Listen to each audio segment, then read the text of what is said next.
ഇപ്പോൾ കിട്ടിയ വാർത്ത വാഹനത്തിന്റെ അസ്വാഭാവികതയും റോഡിലെ അപകട മരണങ്ങൾക്ക് കാരണം വീൽ അലൈൻമെന്റ് ചെയ്യാത്തതാണെന്ന് പറയപ്പെടുന്നു. അതിനെപ്പറ്റി നമ്മളോട് സംസാരിക്കാനായിട്ട് യുണൈറ്റഡ് കാക്കനാടിൽ നിന്നും കൃഷ്ണൻ ചേരുന്നു. കൃഷ്ണൻ കൃഷ്ണൻ ഹലോ, കേൾക്കാം. അഖിൽ, പോപ്പുലറിൽ നിന്ന് കിട്ടുന്ന ഇപ്പോഴത്തെ ഒരു റിപ്പോർട്ട് അനുസരിച്ച് ഇതൊരു വളരെ വലിയ ഒരു പ്രശ്നമായി മാറിക്കൊണ്ടിരിക്കുകയാണ്.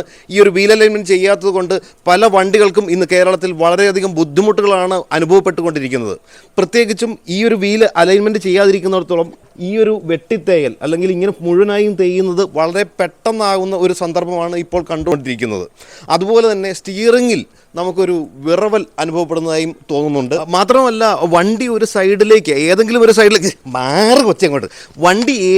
ഒരു സൈഡിലേക്ക് വെട്ടുന്നതായും നിങ്ങൾക്ക് തോന്നും എന്നാണ് പറയുന്നത്. കേരളത്തിൽ റോഡുകളുടെ ഇപ്പോഴത്തെ ദുരവസ്ഥയെ പരിഗണിച്ചിട്ടാണ് നമ്മൾ പറയുന്നതെന്നുണ്ടെങ്കിൽ മിനിമം 500 കിലോമീറ്റർ കൂടുമ്പോഴെങ്കിലും നമ്മൾ വീൽ അലൈൻമെന്റ് ചെക്ക് ചെയ്തുകൊണ്ടിരിക്കണം എന്നുള്ളതാണ് പ്രധാന റിപ്പോർട്ട്. എന്ത് പ്രതിവിധി ചെയ്യാൻ സാധിക്കും കൃഷ്ണൻ? ഇതിന്റെ പ്രതിവിധിയെ പറ്റി പറയുകയാണെന്നുണ്ടെങ്കിൽ ഈ ഒരു പ്രശ്നങ്ങൾ നേരിടുന്ന ആൾക്കാർ എത്രയും പെട്ടെന്ന് പോപ്പുലർ വെഹിക്കിൾസ് ആൻഡ് സർവീസിന്റെ കേരളത്തിൽ ഉടനീളമുള്ള പോപ്പുലർ വെഹിക്കിൾസ് ആൻഡ് സർവീസിന്റെ സെന്ററുകൾ സന്ദർശിക്കുക, എന്നിട്ട് ഈ ഒരു പ്രശ്നം എത്രയും പെട്ടെന്ന് തന്നെ ദൂരീകരിക്കുക എന്നുള്ളത് മാത്രമാണ് ഇതിന്റെ ഒരു പ്രതിവിധി.